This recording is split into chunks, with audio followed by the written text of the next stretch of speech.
આમોદ દહેજ હાઈવે પર ખાડાઓને કારણે ભયંકર અકસ્માત, રિક્ષાને બચાવવા જતા ટ્રક બ્રિજની દિવાલ સાથે અથડાયો। આમોદ દહેજ હાઈવે પર આજે આછોદ બ્રિજ નજીક પર રસ્તા પરના ખાડાઓના કારણે એક ગમખ્વાર અકસ્માત સર્જાયો હતો। રિક્ષા ચાલકે રસ્તા પરના એક મોટા ખાડાને કારણે અચાનક બ્રેક મારી હતી। તે દરમિયાન પાછળથી આવી રહેલા ટ્રક ચાલકે સમયસર રિક્ષાને બચાવવાનો પ્રયત્ન કર્યો હતો, પરંતુ તે સફળ થઈ શક્યો નહીં અને ટ્રક બ્રિજની દિવાલ સાથે અથડાઈ ગયો હતો। સદનસીબે આ ઘટનામાં કોઈ જાનહાની થઈ નથી, પરંતુ ટ્રકને ભારે નુકસાન પહોંચ્યું છે।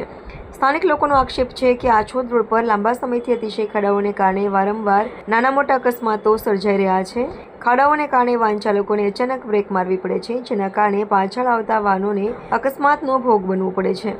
લોકોમાં વ્યાપક રોષ જોવા મળી રહ્યો છે અને તેઓ સીધો સવાલ કરી રહ્યા છે કે ક્યાર સુધી જનતા ખાડાઓના ભોગ બનતી રહેશે?